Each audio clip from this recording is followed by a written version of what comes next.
창문에 부딪히는 빗방울들이 긴 리듬을 만들던 날이었다. 식탁 위에 놓인 작은 휴대전화 화면에서 깜빡이는 알림 하나가 그녀의 손끝을 멈추게 했다. 오늘 저녁 그곳에서 기다릴게요. 짧지만 분명한 문장.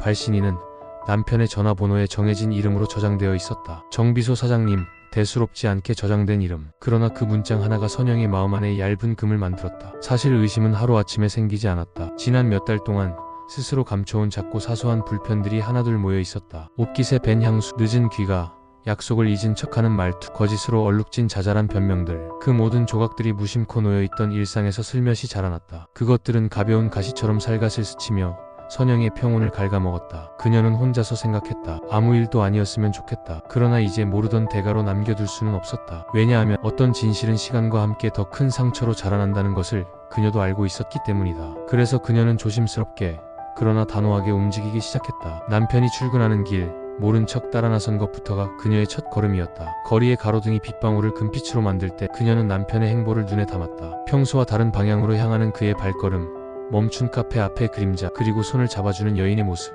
그 장면은 사진처럼 선명하게 박혔다. 심장은 마비될 듯 아팠지만 그녀는 움직이지 않았다. 기록이 필요했다. 증거가 필요했다. 그게 남은 유일한 무기였다. 사실 기록을 모으는 일은 외롭고 냉정한 과정이다. 사람의 표정 하나를 확대해 해석하고 말투 하나의 미세한 떨림까지 메모하는 일. 선영은 그 모든 것을 해냈다. 집으로 돌아온 뒤에도 그녀는 밤새 카드를 정리하고 오래된 봉투를 살폈다. 그러다 발견한 오래된 흑백 사진 한 장, 젊은 시절의 아버지와 그 옆에 서 있는 어린 아이의 사진. 사진 뒷면에 글귀가 마치 오래전부터 그녀에게 속삭이듯 다가왔다. 진실은 언젠가 드러난다. 그 말은 그녀의 가슴에 깊게 박혔다. 그리고 그 순간 그녀는 확신했다. 이건 단순한 외도가 아니 더 오래전부터 이어진 이야기의 일부라는 것을. 다음 며칠은 수집의 연속이었다. 카드 명세서의 숫자들을 하나하나 대조했고 태수의 가방 속 영수증을 조심스레 살폈다. 잊혀진 문자, 지워지지 않은 사진, 그리고 미처 지우지 못한 통화 기록까지. 표면적으로는 작아 보이는 기록들이 모여 하나의 흐름을 만들기 시작했다. 일정한 날짜에 반복되는 이치, 특정 지역으로 향한 잦은 이동, 예약된 오피스텔. 기록. 이 모든 것이 무심코 겹쳐져 태수의 행동을 설명해 주었다. 그녀가 불안을 체계로 바꾸기 시작한 이유는 단순했다. 감정의 경랑 속에서만 움직이면 판단은 흐려지고 실수는 늘어난다. 그래서 선영은 자료를 정리했고 친구 은호에게만 소곤거리듯 도움을 요청했다. 은호는 놀라움과 동시에 냉철함을 보였다. 자료를 모아놔. 근거가 있어야 법정에서도 힘을 얻는다. 그 말이 선영에게서 두려움을 조금씩 걷어냈다. 그 기간 동안 선영은 자신도 몰랐던 기억의 파편들을 마주했다. 아버지의 서랍을 뒤지다 나온 오래된 편지들, 잊고 지냈던 병원 기록, 어린 시절의 사진, 아버지의 손글씨, 문맥 속에 숨어있던 보호와 정리라는 단어들. 그 단어들은 지금의 사태와 연결되는 매듭의 단서가 되었다. 심장이 무겁게 조여오듯 했지만 그녀는 멈추지 않았다. 기록을 모을수록 마음은 차갑게 단단해졌다. 물론 수집 과정은 위험했다. 누군가의 사생활을 파헤치는 일은 법적 도덕적 경계에 걸리는 일이다. 그래서 더욱 신중해야 했다. 선영은 변호사의 조언도 받아보기로 결심했고 조심스럽게 상담을 예약했다. 그 변화는 내면적으로도 큰 결단을 의미했다. 감정이 아닌 증거로 싸우겠다는,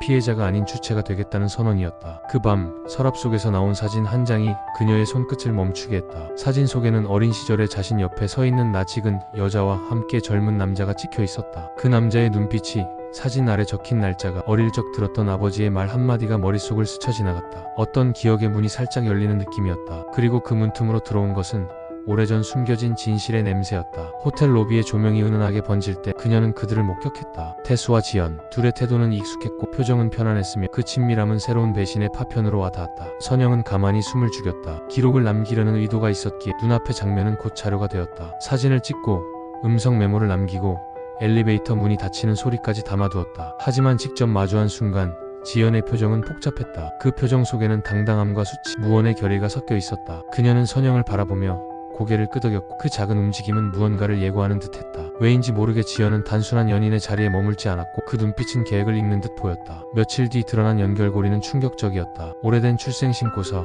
아버지의 비밀 통장 사본, 그리고 몇몇 오래된 우편물 모두가 서로 얽혀 있었다. 지연의 이름은 이제 더 이상 외부인의 이름이 아니었다. 사진 몇 장과 공증된 문서들이 모여들자 선영의 머릿속에는 오래전의 공백이 서서히 채워지는 느낌이 들었다. 어린 시절에 느꼈던 공허, 병원에서의 기억의 단절, 아버지의 수상한 행동들이 하나둘 맞춰졌다. 기억은 잔인하게 돌아왔다. 어쩌면 자신이 잊고 있었던 어떤 선택이 이 현실의 원인일 수 있다는 두려움도 함께 찾아왔다. 그러나 두려움이 있어도 진실을 덮을 수는 없었다. 그녀는 더 깊이 파들어갈수록 이 일이 단순한 불륜을 넘어선 가족의 뿌리 깊은 문제임을 확신하게 되었다. 그리고 그 확신은 이제 법정에서 공론에서 싸워야 한다는 결심으로 굳어졌다. 탐사처럼 이어지는 며칠, 선영은 수많은 서류를 정리했다. 유언 초안의 사본, 은행의 송금 내역, 태수의 서명이 찍힌 계약서의 스캔본. 문서들은 치밀하게 위조되었거나 교묘하게 편집되어 있었고 중간에 개입한 자들의 실명이 떠올랐다. 지역의 권력자들, 금융 브로커, 그리고 일부 법조계 연줄까지. 이 실체는 단순한 개인 비극을 넘어 하나의 조직적 음모처럼 보였다. 지연의 말도 달라졌다. 그녀는 아버지의 뜻을 지키려 했다고 주장했지만 문서가 보여주는 현실은 다르게 이야기했다. 정기적으로 특정 계좌로 흘러간 자금, 위장된 사업 계약, 그리고 위조된 서류의 존재. 누군가 계획적으로 아버지의 이름을 이용하려 했고 그 가운데 태수라는 사람이 연루되어 있었다. 태수의 역할은 단순한 애정의 실패가 아니라 불법적 이익을 위한 공모의 한 고리로 읽혔다. 선영은 분노가 아닌 계산으로 반격을 준비했다. 감정으로 움직이면 무너질 수밖에 없었다. 그래서 그녀는 증거 목록을 만들고 전문가의 감정서를 확보했다. 변호사는 문서의 위조 가능성과 계좌 흐름의 비정상성을 법정에서 입증할 수 있다고 장담했다. 그러나 장벽도 분명했다. 누군가는 권력을 가지고 있었고 그 권력은 사건을 무디려 했다. 지역의 작은 권력 구조가 어떻게 개인의 삶을 옥죄는지 그녀는 뼈저리게 느꼈다. 어느 날 밤 서랍 속에서 발견한 녹음 테이프가 결정적 단서가 되었다. 아버지의 목소리가 담긴 그 테이프에는 누군가를 향한 경고와 부탁이 담겨 있었다. 모든 것을 정리해 두었다. 네가 알아야 할 때가 오면 알게 될 것이다. 그 목소리는 부드러웠지만 결의에 찼고 선영의 심장은 다시 한번 크게 뛰었다. 아버지는 이미 오래전부터 이 사태가 벌어질 것을 알고 대비했을 가능성이 농후했다. 누군가가 그 대비를 무력화하려 했고 그 과정에서 가족이 파괴되었다는 해석이 선영의 머릿속에 자리 잡았다. 사건은 점점 공론화되었다. 기자들은 작은 단서도 살피며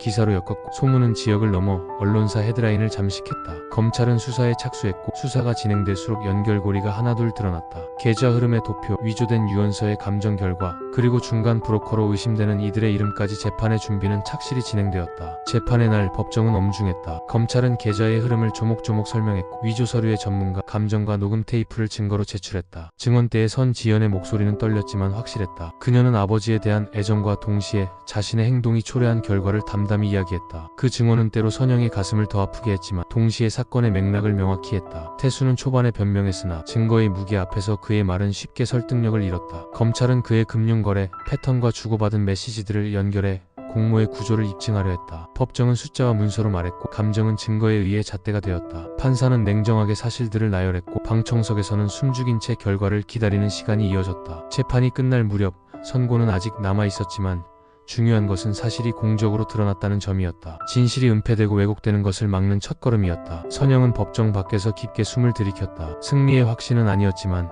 적어도 진실은 드러났고 책임을 물을 수 있는 체계가 작동하기 시작했다는 사실이 그녀를 조금 위로했다. 판결 이후의 시간은 길었다. 행정적 절차, 환수, 민사소송, 실제로 재산이 회수되고 정리되기까지는 상당한 시간이 필요했다. 피해를 복구하기 위한 과정 속에서 선영은 또 다른 역할을 맡았다. 그는 법정에서 얻은 작은 승리를 개인의 삶으로 돌려놓기 위해 노력을 이어갔다. 지역 커뮤니티에서 상담 모임을 열고 경제적 정서적으로 상처받은 이들을 위해 시간을 내며 일상의 균형을 재구성했다. 지연은 형을 마치고 나오면서도 쉽게 자리를 찾지 못했다. 그녀는 자신의 행동을 반성하며 자립을 위해 노력했다. 사회봉사와 자원활동, 피해자 지원 활동에 참여하면서 조금씩 사람들의 시선을 바꾸려고 애썼다. 그러나 상처는 쉽게 아물지 않았다. 용서도 시간이 필요한 법이었다. 태수는 모든 것을 잃었다. 직장과 명예, 가족의 신뢰는 돌아오지 않았다. 그는 법적 처벌과 사회적 낙인을 안고 자신의 잘못을 직시해야 했다. 과거의 선택이 남긴 상처를 어떻게 치유할 수 있을지 그는 고통 속에서 천천히 답을 찾기 시작했다. 그것은 단지 참회로 끝나지 않고 피해 복구와 협력으로 이어지는 긴 여정이었다. 선영은 어느 날 아버지의 묘를 찾았다. 바람은 차가웠고 땅은 단단했다. 그녀는 무릎을 꿇어 작은 꽃다발을 두고 속삭였다. 이제는 내가 책임지겠다. 그것은 단순한 의무의 선언이 아니라 자신이 겪은 고통을 통해 타인을 돕겠다는 결심이었다. 그녀의 발걸음은 느렸지만 흔들리지 않았다. 마지막으로 그녀는 새로운 일을 시작했다. 상담 모임을 정기적으로 열고 법적 실무적 조언을 얻을 수 없는 이들을 위한 소외, 신탁과 회복 프로그램을 설계했다. 그녀의 이야기는 곧 작은 변화들을 낳았다. 사람들은 더 조심스럽게 서로를 바라보았고 권력과 돈 앞에서의 취약성을 경계하는 목소리가 높아졌다. 이야기의 끝은 완전한 치유를 의미하지 않는다. 대신 진실을 밝히는 과정에서 얻은 책임과 변화의 가능성이 남는다. 선영은 돌이킬 수 없는 것을 돌이키려 하지 않았다. 대신 앞으로 닥칠 날들을 지탱할 새로운 기반을 만들기 위해 한 걸음씩 나아갔다. 파도는 그녀의 발자국을 지웠지만 그 발걸음은 결코 허무하지 않았다. 그녀는 속으로 말했다. 나는 다시 걸을 것이다. 그리고 그렇게 걸음을 옮겼다.